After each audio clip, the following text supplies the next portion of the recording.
오늘은 단풍 구경하러 단풍 명소 중에 하나인 덕수궁에 왔습니다. 궁궐이라 노고수들이 많죠. 폐허나무가 문 앞에서 반겨주고 은행나무 느티나무가 손짓합니다.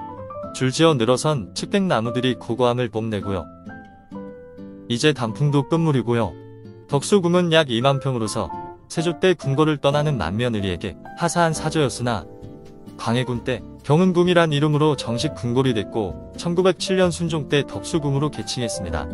덕수궁 돌담길도 좋고 이렇게 낙엽을 밟고 걷는 고궁길도 운치 있네요.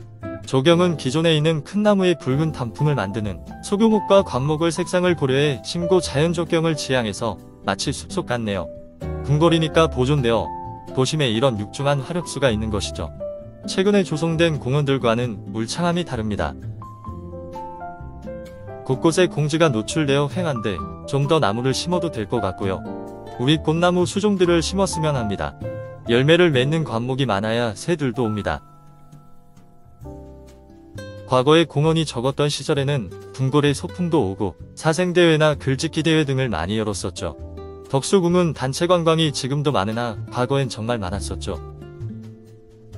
덕수궁은 아담해서 위압감도 적고요. 현대식 건물들도 있어서 세련된 느낌이 있죠. 지하철 접근성이 좋아서 가장 많이 찾는 궁궐 중 하나죠. 이렇게 궁궐을 시민들이 맘대로 드나들 수 있는 나라가 많지 않습니다. 오래된 역사를 가진 공화국이라 가능한 거죠. 500년 전 그 자리에 타임머신을 타고 왔죠. 1910년에 완공된 서양식 건축물인 석조전이 보이네요. 좀 더 일찍 개혁 개방했으면 우리도 강대국이 될 수 있었는데요. 조선이 너무 중국에 의존해서 그래요. 중국에 몰빵하면 결과는 늘 참혹했어요. 석조전은 한일합방 전에 영국 건축가 존 하딩이 영국식 오리지널 설계로 축조한 거라 일본이 이 나라에 세운 서양식 건물보다는 훨씬 우아하고 멋집니다. 이제 정각으로 가볼게요. 멀리 중화전이 보입니다. 1895년 일본의 명성황후 시해 후 고종은 러시아궁 사관으로 피신을 갖고 1년 후 덕수궁으로 돌아와서 줄곧 여기를 사용했죠. 엄연히 전궁은 경복궁이나 경복궁은 아내인 명성황후가 시해된 곳이라 가기 꼬렸고 덕수궁 옆에는 영국 대사관, 러시아궁 사관이 있으니 여차하면 피신이 가능했죠. 중화전 앞에 풍계석이 있네요. 임금의 목숨이 풍전등화의 시대라 대신들도 전부 일본 눈치를 보았죠. 1895년 청일전쟁에서 그렇게 믿었던 중국이 허망하게 패배하자 독 안에 든 쥐가 돼버렸죠. 그 뒤 35년간 일본은 쌀부터 나무뿌리까지 싹 다 수탈해갔죠. 그걸 도왔던 건 바로 친일파들이었고 정진석 의원같이 수탈에 앞장선 조구를 가진 사람이 여당 대표격이라니 아연실색입니다. 다른 궁궐보다 덕수궁에 오면 판매친 귀신들이 돌아다녀서 그런지 과거의 역사들이 떠오릅니다. 그래도 나라와 민족을 걱정하고 무장투쟁한 분들이 계셨기에 민족 정신이 살아있었지 안 그랬으면 식민지 노예가 되었겠죠. 중화전은 20세기에 만들어졌고 이 정각들은 왼쪽부터 중명당, 즉조당, 서거당으로 경은궁 시절부터 있던 곳으로 외국 사신을 맞이하고 고종의 침전으로 사용되었고 2층인 서거당은 광해군이 유폐시킨 선조의 계비 임목 대비가 외롭게 거처하던 곳입니다. 조선은 후궁도 많고 궁궐도 많고 정각도 많아서 상당히 내력이 복잡합니다. 옛날이 좋았다는 사람은 역사에 무지해서 그래요. 왕실과 양반 빼고 절대 대다수 사람들은 먹을 게 없어 배줄이고 굶어 죽던 시대입니다. 허구 온 날 궁궐 공사하고 이사하고 나랏돈을 많이 탕진했지요.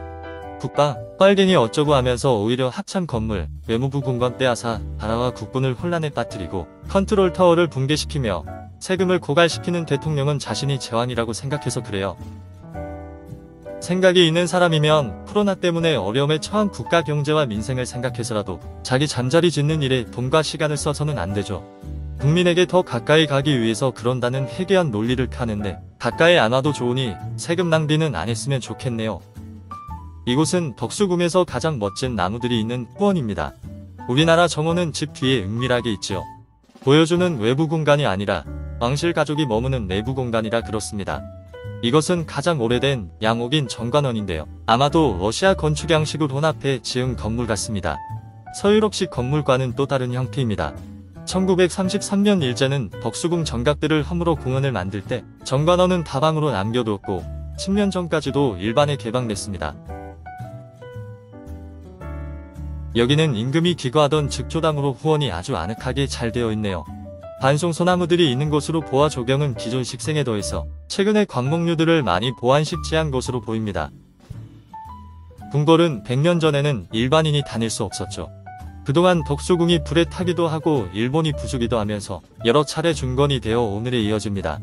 더 이상 파괴되면 안 되겠죠. 세계에서 궁궐 부조 공업 만드는 놈들은 일본밖에 없어요. 일본은 100년 전에는 쓰레빠 신고반스 드러내고 다니던 근본 없는 상스러운 민족이었어요. 키는 150cm로 왜소했고요.